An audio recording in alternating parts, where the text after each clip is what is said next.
Hello, everyone. Thank you for joining us tonight.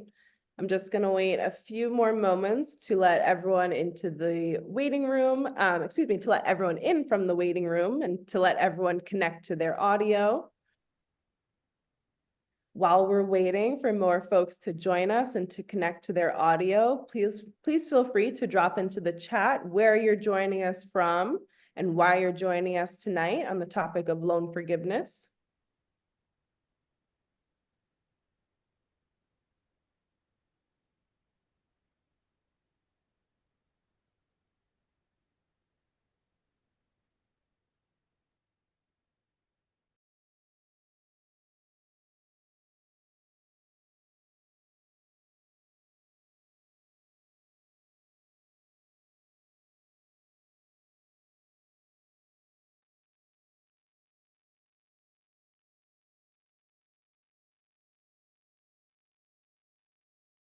Hello, everyone. Thanks for joining us tonight. I'm just going to wait a couple more minutes for folks to connect to their audio and to join us tonight before we get started.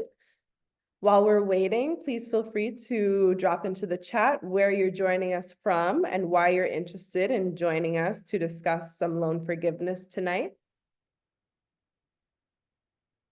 Learning about what the heck I'm going to do with my loans. I agree with you, Vanessa. Adam's joining us from Albany, New York, joining because he has student loans. Yep, unfortunately, it seems that we're all in the same boat here tonight. Harley is a current social work student with a master's still to work towards, hoping to find out about student loan forgiveness that can help them and provide resources to their peers. Awesome. Thanks for joining us all tonight. I'm just going to wait one more moment while folks still connect to their audio. Looking for a second job just to afford to pay these loans. Wow.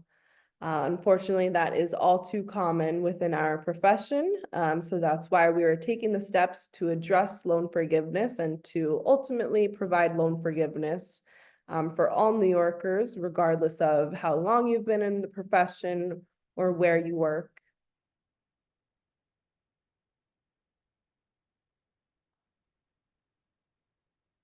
All right, so just to be cognizant of the time tonight, I'm going to begin by introducing myself. Thank you all for joining us tonight. My name is Olivia Knox, and I'm the policy coordinator at the National Association of Social Workers, New York State chapter. In this role, I work with our members, work very closely with our members on AGR and our PACE committees to set and determine our yearly legislative agenda, to work with the coalitions that are already doing the work to pass our legislative agenda, writing memos of support, and attending some press conference here in Albany at the state capitol. I will pass it over to our executive director, Dr. Shakira Kennedy, to introduce herself tonight. Hello, everyone. I'm Dr. Shakira Kennedy. Thank you so much, Olivia. And I'm here, one, to support the discussion and conversation around loan and social work loan forgiveness. I myself have a variety of loans, and so I'm absolutely, in the same boat of many of you. So I think it's going to be important to really begin to frame this conversation. This is not the last conversation that we will have about this, but as you are listening and gaining information, I really encourage you to also join us, be a part of any of the committees, and participate as much as you can, because this is extremely important for the New York State NASW. So thank you. Awesome, thank you. So here's just a brief agenda for tonight. We already went through introductions. I'm going to present some background information and then get into the exciting part of the night, the New York State legislation that was introduced addressing loan forgiveness for social workers. Then we'll get into some of our survey data. We surveyed throughout the month of January and February to provide some additional context to legislators for why we need this legislation to pass. And then, of course, we'll finish off with an Act Now campaign, just really highlighting how easy it is to contact your state representatives and to share just as important why social work loan forgiveness is really essential to our profession. So before we begin, our policy and advocacy structure here at the chapter is all determined and led by our members. They direct our advocacy agenda through participation on our Advocacy and Government Relations Committee and our Political Action for Candidate Election Committee. This is important, of course, as everything we do is for social workers and it's led by social workers here at the New York State chapter. So not only are they our members, but they are in organizations working with clients and communities every day.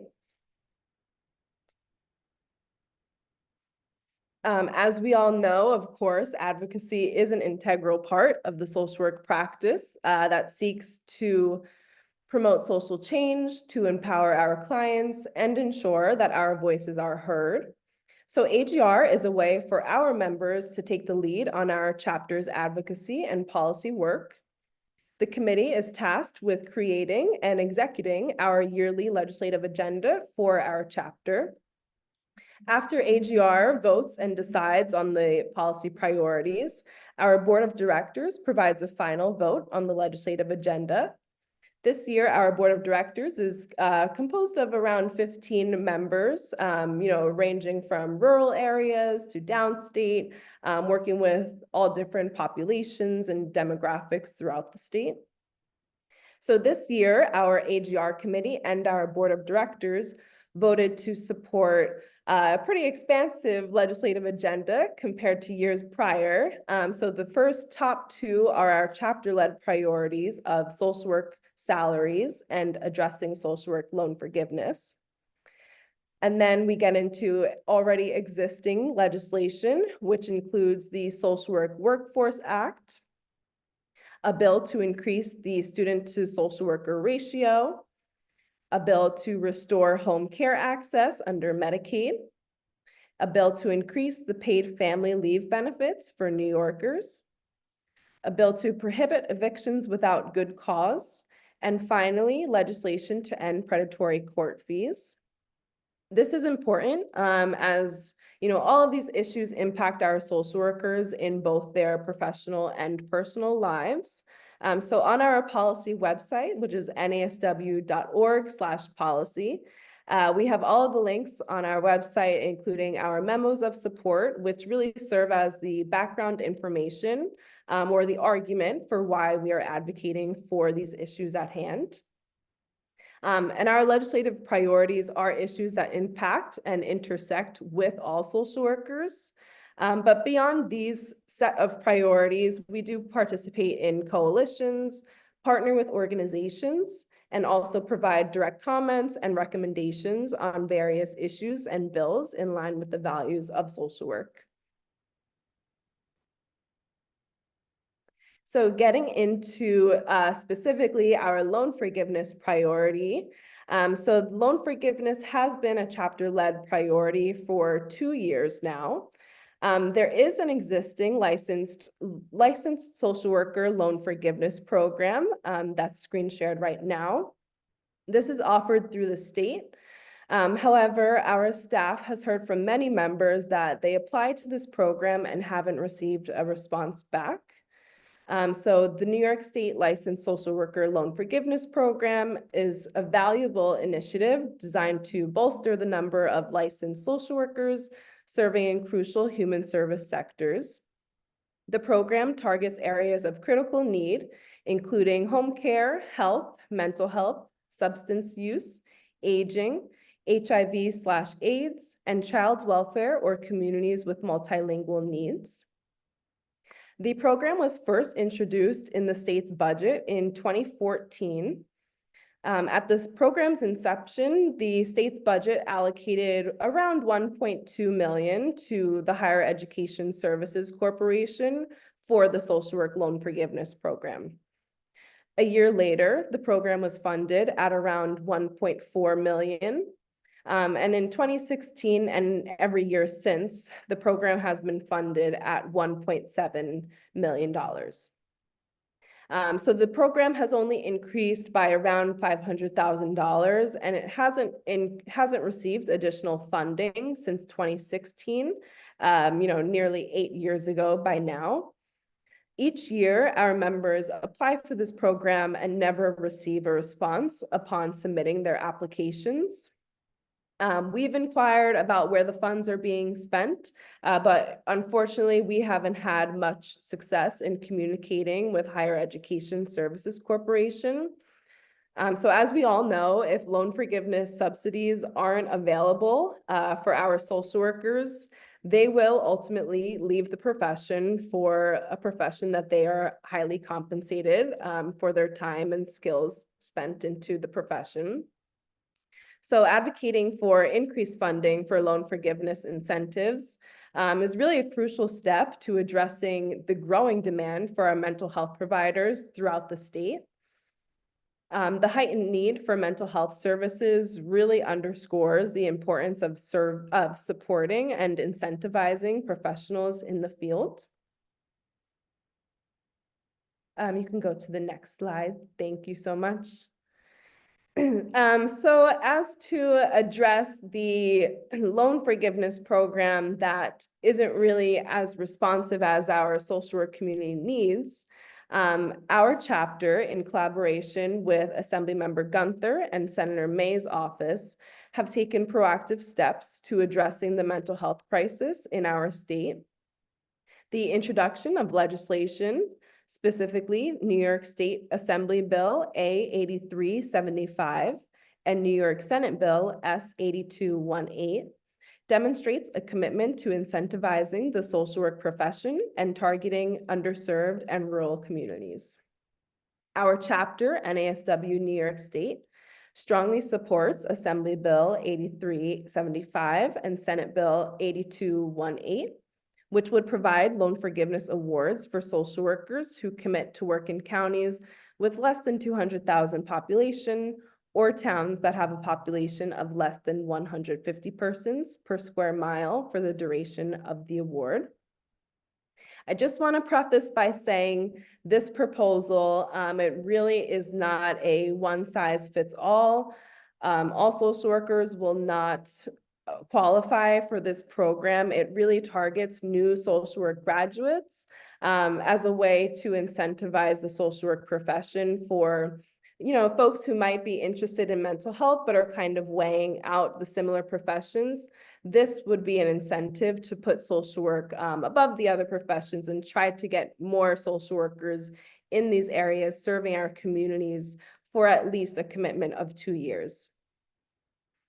So I will put the link into the chat right now so folks can view the PDF of the legislation and all the provisions that the legislation entails.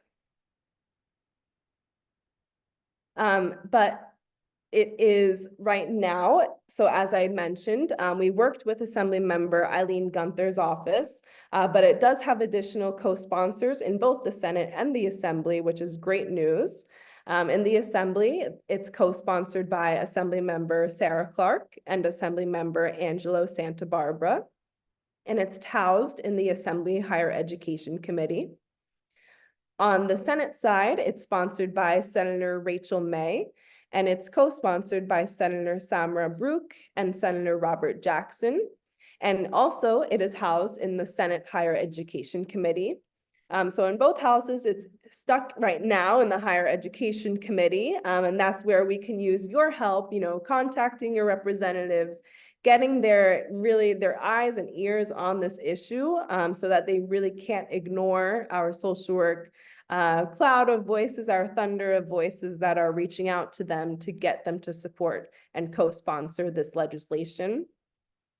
So I believe the next slide is a screenshot of the bill text itself. I know it might be a little difficult to read, so I just put that link into the chat if you'd like to pull it up and follow with me as I go through it. So the title of the bill is an act to amend the education law in relation to providing loan forgiveness for social workers. The purpose or general idea of the bill is to encourage social workers to seek employment in underserved and rural communities by providing them student loan forgiveness awards. I'll go over a summary of the provisions. Section 1 is states that the education law is amended by adding a new section, which would be 679K, which authorizes the president to grant student loan forgiveness awards for the purpose of alleviating the burden of student loan debt for social workers in New York State.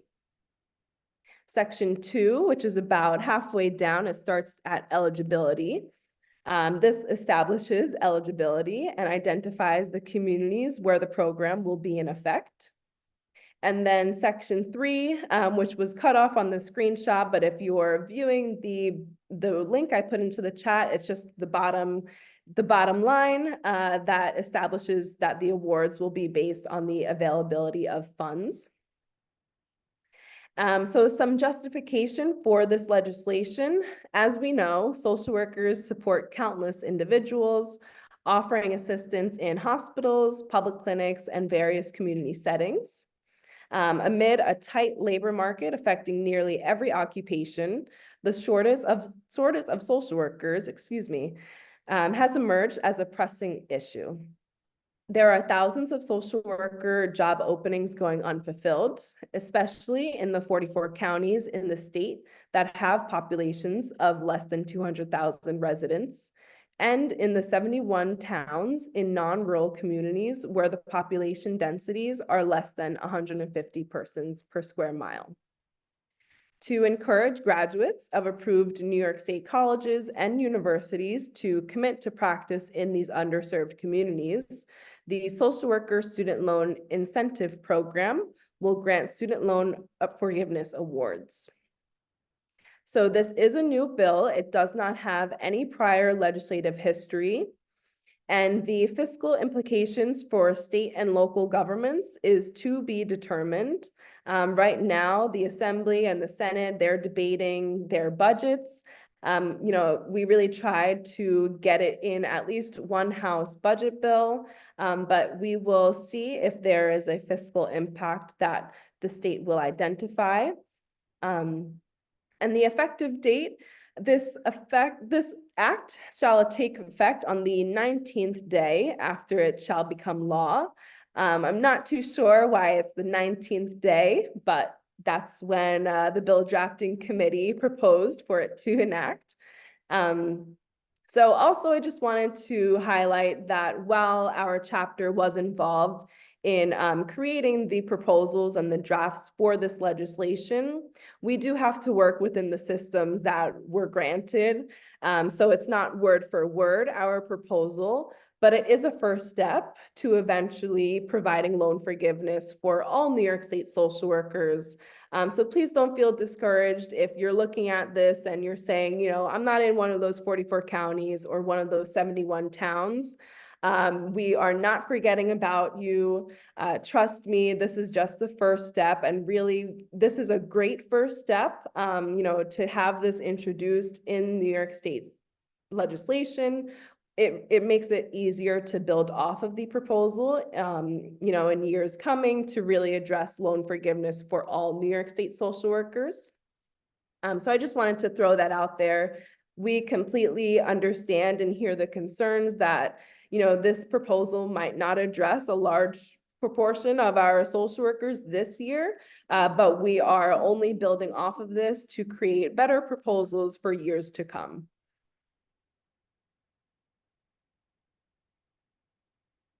So more onto the Social Work Student Loan Incentive Program, which is the title of the bill.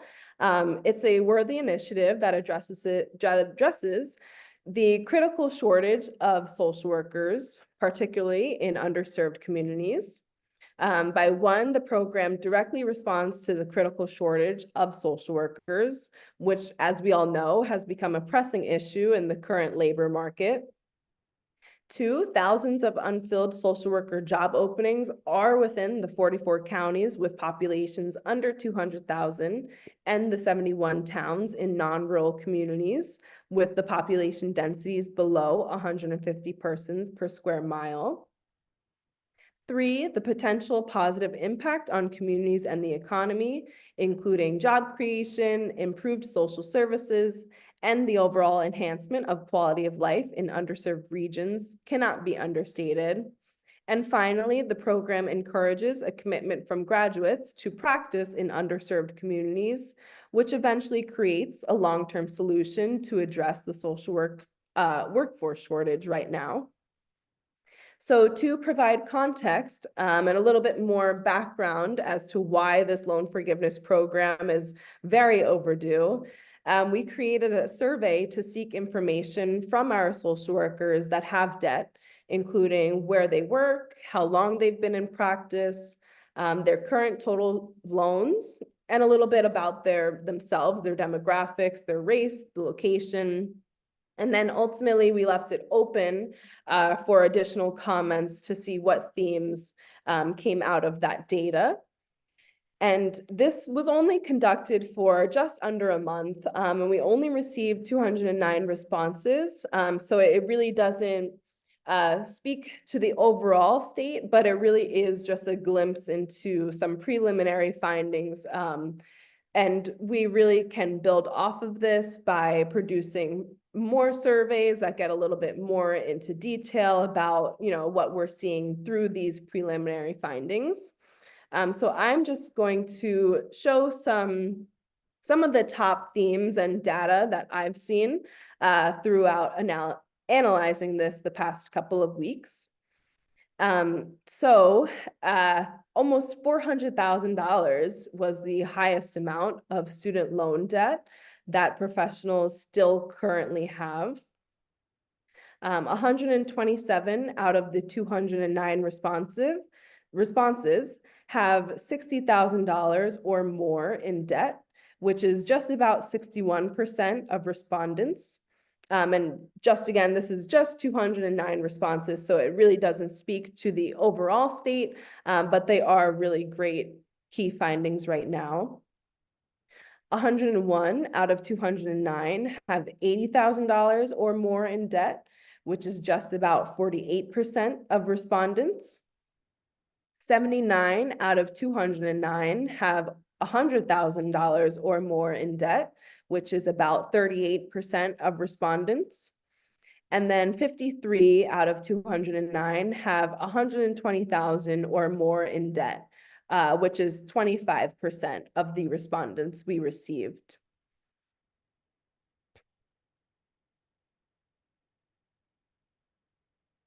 For the highest amount of student loan debt, so that's that last category I just reviewed with those over $120,000 or more. 27 people work in nonprofit organizations, so that's over half, 51%. 7 people work in state agencies, around 13% of respondents. 2 people work in schools, around 4%. 10 people work in private practice, which was around 19% of respondents. And then 7 people work in for-profit organizations, which was also around 13%.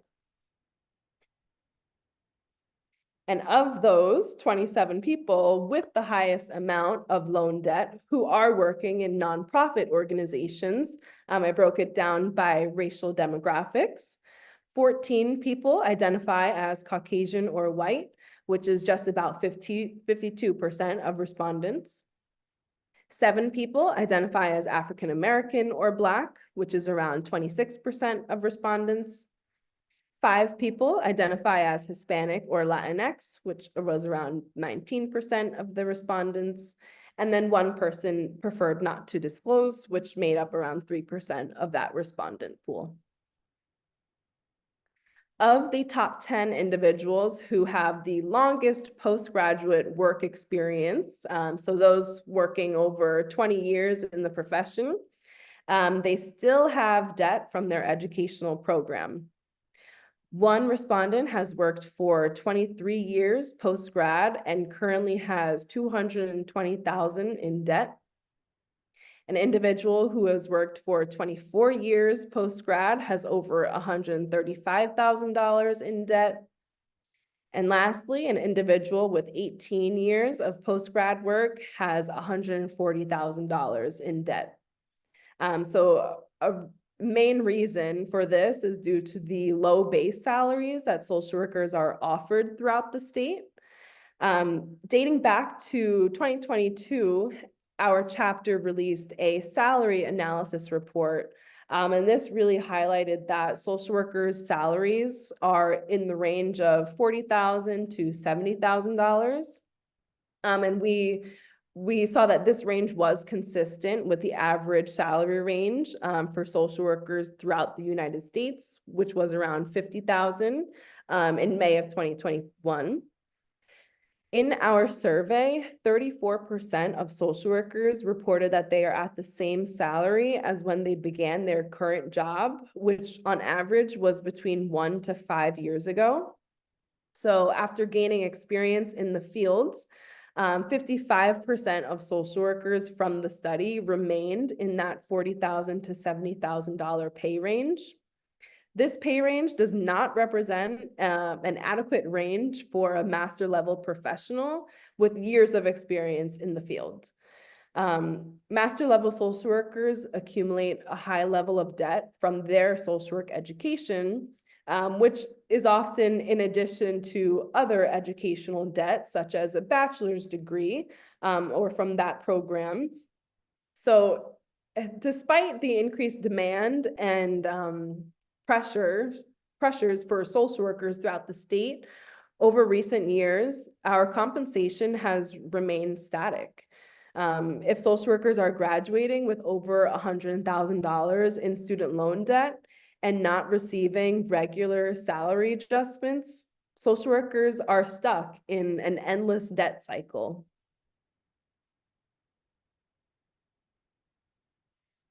So I just wanted to open it up right now to folks. If you were unable to submit a response to the survey before I closed it this past Monday, I'd just like to open it up to see if anyone is willing to share their experience. How has educational debt financially impacted your life?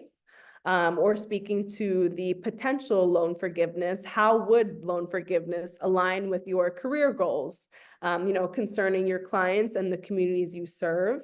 But also personally, how would loan forgiveness align with your personal goals? A lot of respondents from the survey shared that they've had to put off life goals such as starting a family, buying a house, moving out of their parents' house just because they're not making enough to afford the loan repayments. And ultimately, that's causing their interest to then go up, resulting in more student loan debt than they originally took out. So I'm just opening it up right now to our attendees. If anyone would like to share out and answer one of the 4 questions on the screen. I just want to put that out there. This is recorded, but it won't be sent out broadly. This is just recorded for myself and for the team at NASW to, further add to our data and to analyze the social work survey. The social work loan forgiveness survey.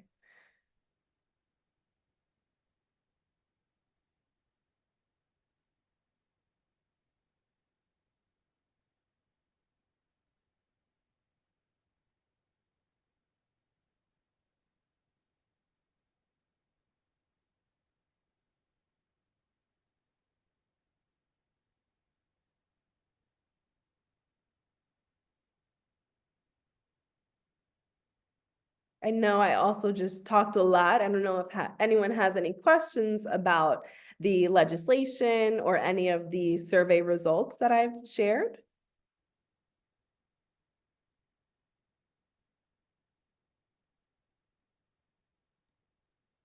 You could also put your responses in the chat, so feel free if you don't want to speak off mic, you can also put your responses in the chat.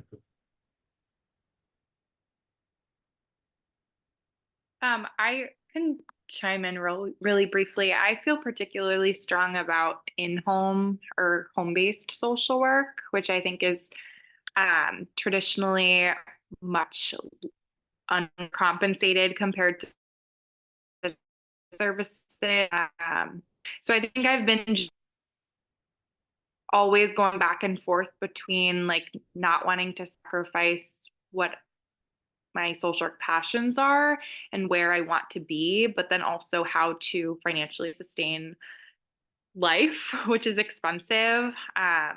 So yeah, I think I know a couple other people here have mentioned in the chat having to work multiple jobs. I like see clients all day and then I see clients all night, which I think is a lot to ask of people in this profession. Uh, so yeah, that's kind of what I have to add. Thank you so much for sharing, Emma. You shared, a theme that was very prevalent amongst the open-ended responses. People are uh, going into social work fields that they might not necessarily have the heart to do, but it's what quote unquote pays the bills and what makes them the money that they need to survive. But they would like to do work with nonprofits or providing services free of charge, but they just can't do so because they need to make a living wage as well. So thank you so much for sharing that, Emma. I see that Harley put into the chat, potential loan forgiveness would definitely allow me to keep the goal of purchasing a house in a near future more than a distant one, and also allow me to do more with my family. Absolutely. I see Adam had a question about the legislation. Does social worker need to live in town or county, or can they commute to those counties and towns? That's a great question. From my understanding, the social worker would need to live in the counties and communities.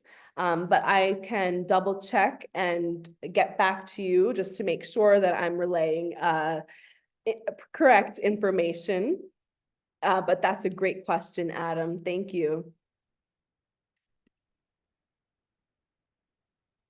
I think Pilar had her hand up. Pilar? Yeah, I'm fascinated by research and I had wanted to continue my education, but I don't see that like actually happening with the way that loans are. But at one point I did want to continue, and that's going to be a factor and also a decision of because of how limited things are. And I'm not a fan of being exploited. Do I stay within social work or do I pivot to another profession where I could use my social work skills?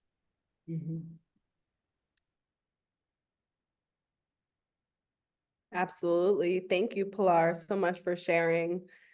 We've received responses from both when we were surveying for the social work salary report and for this survey, that social workers are leaving the fields for a profession where they can have their loans forgiven or repaid, and their compensation is much higher and much more appropriately compensated for the skills and the training and responsibilities of the job.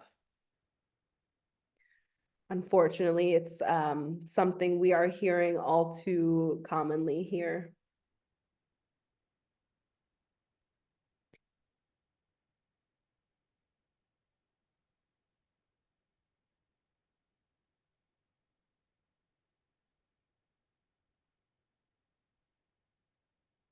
I'm wondering if someone could speak to or answer in the chat, how does the potential loan forgiveness impact your job satisfaction and commitment to the social work field?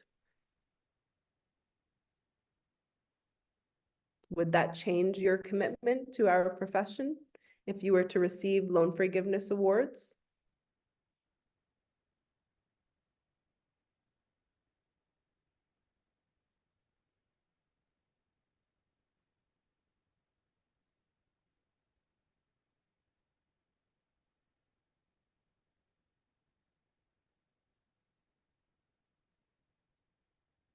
Migdalia put into the chat, it can become challenging to help others deal with their own struggles while we are dealing with our struggles. Loan forgiveness can help me in avoiding other debts because sometimes credit cards have to be used to cover day-to-day expenses while paying student loans. It seems like a never-ending cycle. I was able to see a difference when there was a pause on interest rates because I was still paying. But now that interest is back, it seems like it is never going down. Thank you so much for sharing that in the chat. As I've shared before, I have read multiple open-ended responses that social workers are now owing more than they have originally taken out solely because of the interest rates. And it's unacceptable. Education is expensive already, and the interest rates, they are not helping anyone. They are just further digging the hole of debt for our social workers.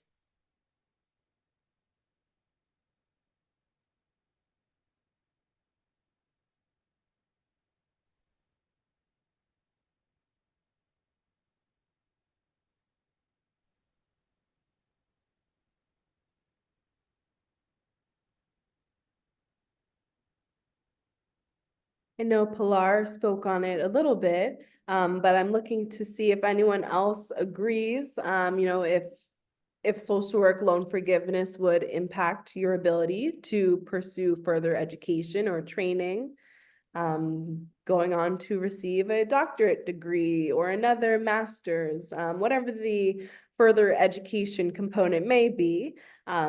We want to hear from you all.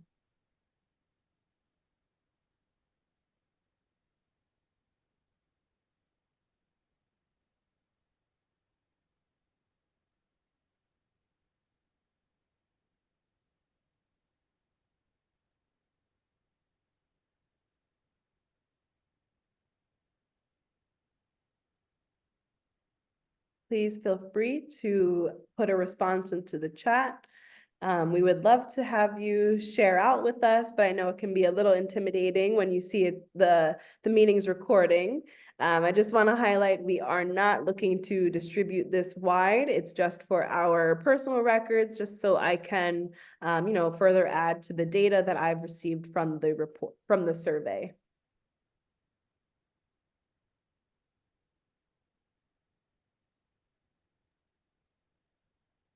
I'm wondering if any social work students would like to share. I know we heard from one earlier on. Oh, Michelle Logan, I would love to go on and pursue my doctorate degree without my $80,000 in debt hanging over my head. Absolutely.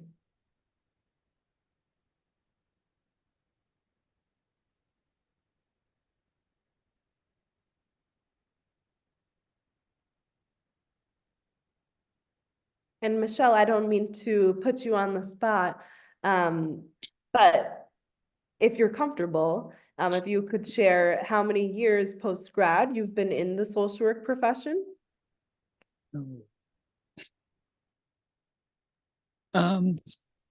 You can hear me, correct? Yes. Okay. Let me see. Oh, I graduated during the pandemic. So 4 years, right? We're in 2024. Yeah. Yeah. Yes, I know, yeah. it's a long time. It was right. I think everything was just so crazy, and it still feels that way to me. But yeah. 4 years post-grad. Thank you so much. Sure. As I shared, I'm just going to further add this to the data that I've received from the survey. So I just want to make sure that for folks sharing out, I kind of have the full profile of how many years you've been working post-grad. Emma completed a 2-year postgraduate fellowship for social work, a commitment to learning and training, but a significant cut to pay. In order to gain skills and experience, you have to sacrifice financially. And I found within the social work profession, there are limited ways to make that up because of lack of raises, room for growth. Absolutely, Emma. Thank you so much. you know, we should not have to sacrifice our financial gain when we're, you know, furthering our professional experiences, furthering our education, because ultimately it makes us more equipped to serve our communities and our clients. So we shouldn't have to take 2 steps backwards when really it should be, you know, the full 5 steps forward. So thank you, Emma, for sharing that with us.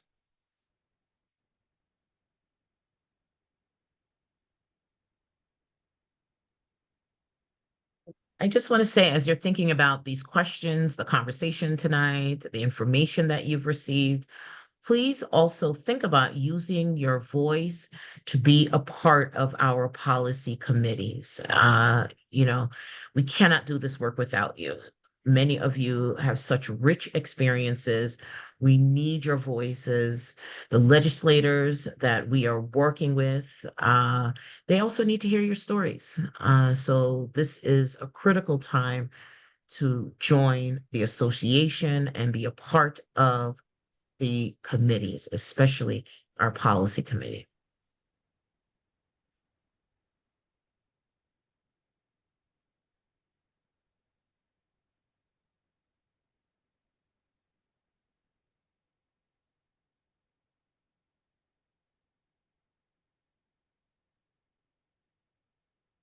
All right, anyone else would like to share out of any of the 4 questions on the screen, or anything, you know, anything that isn't addressed on the 4 questions on the screen? You know, this is the time. Please feel free to unmute or put into the chat. Really, anything and everything you have to share will further help us address the legislation and, you know, really getting the momentum that it's needed to get this passed.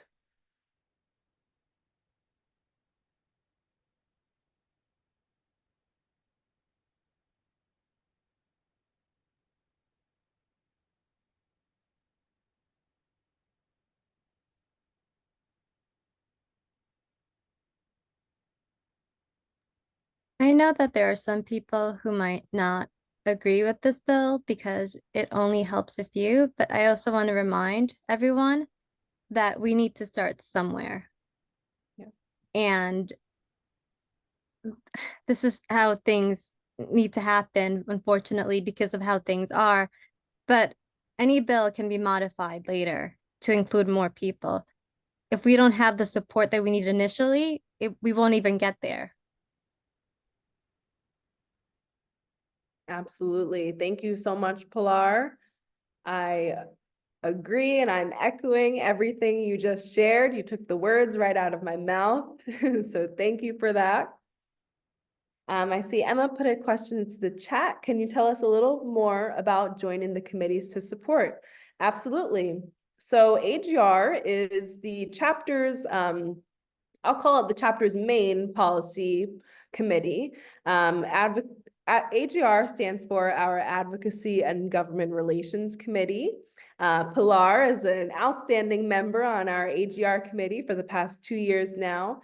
And AGR, really, we meet monthly, and it's a group of around 15 members. We meet and we really share concerns that are going on within our profession, that are impacting us both personally, professionally, that impact our clients, the communities we live in, the communities we serve in.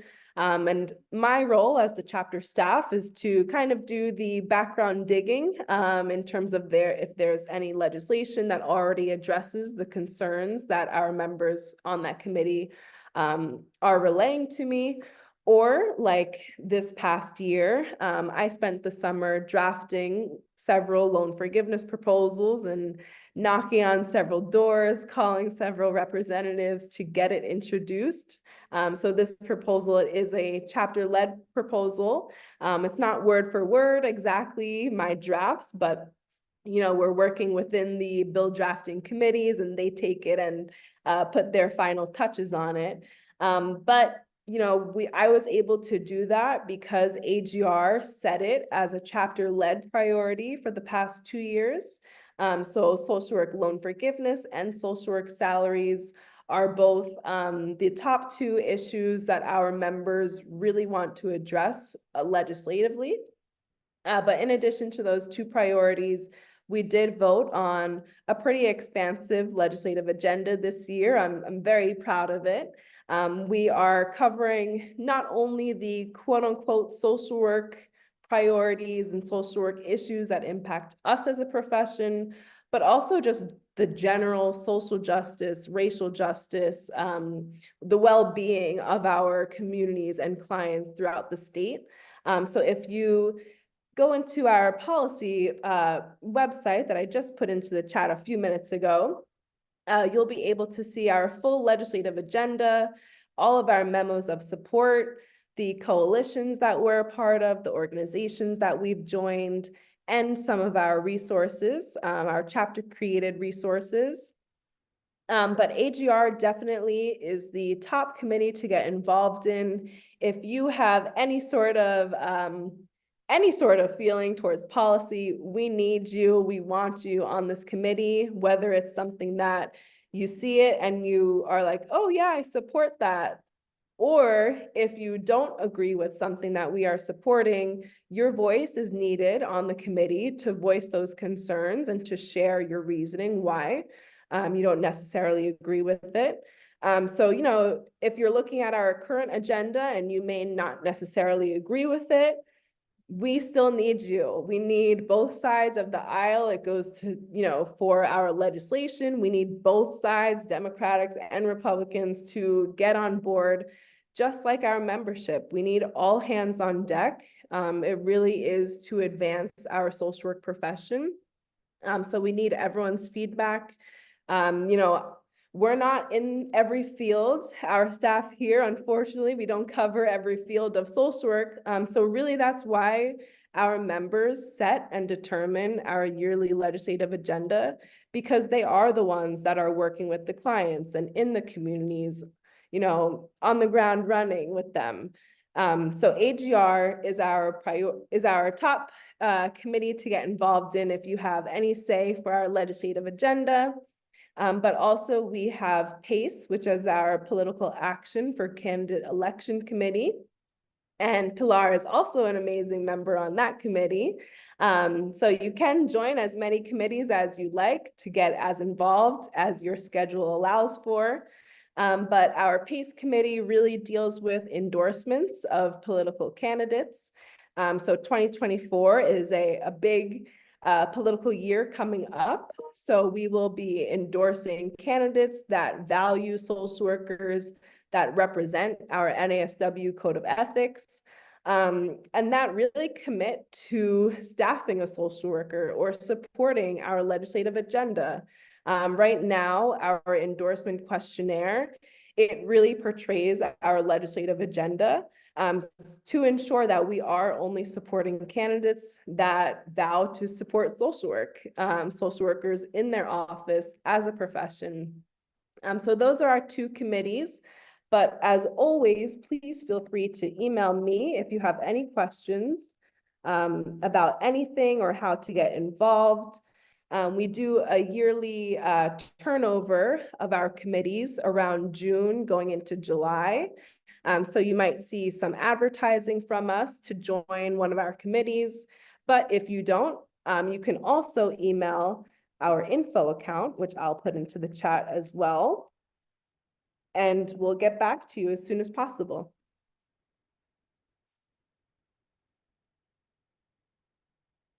Lastly, I see we're running out of time here, so I just wanted to say one more thing before I let you all go. We really need your support and participation to continue making progress in loan forgiveness.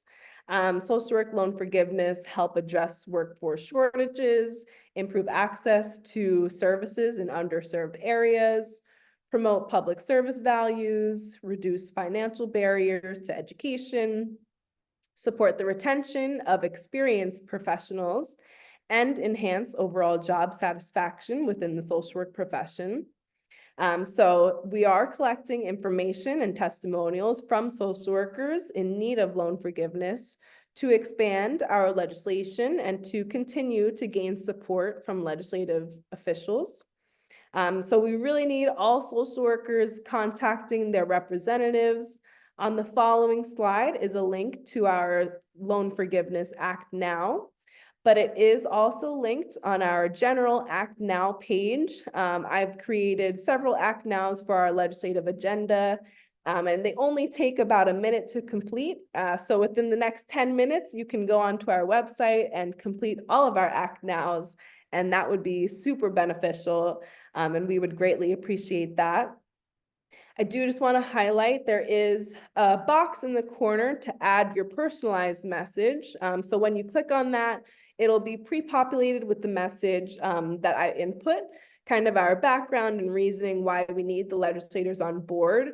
But the most important piece is that lived experience, that personalized message that you send to your representative. You're a constituent in their district. They need to hear from you. They need to hear the issues that you're running into and why this is needed for you, for your district, for your clients, and the communities that you serve.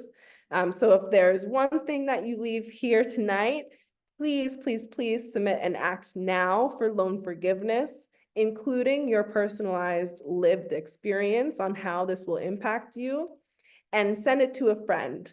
That's your homework for tonight. We really need all hands on deck, all voices heard, to get this legislation moving this session. So that was all I had planned for tonight. I appreciate everyone for joining us. I know I talked. I hope it made sense. If not, let me know if you have any questions. If I can clear up anything for you, I'd be more than happy to.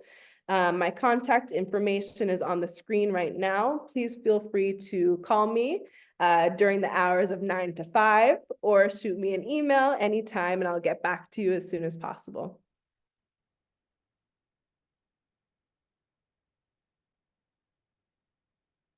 Thank you all so much for joining us this Monday evening. I hope you have a great rest of your social work month. And I hope to see you again at one of our social work month chapter events later in this month. Thank you.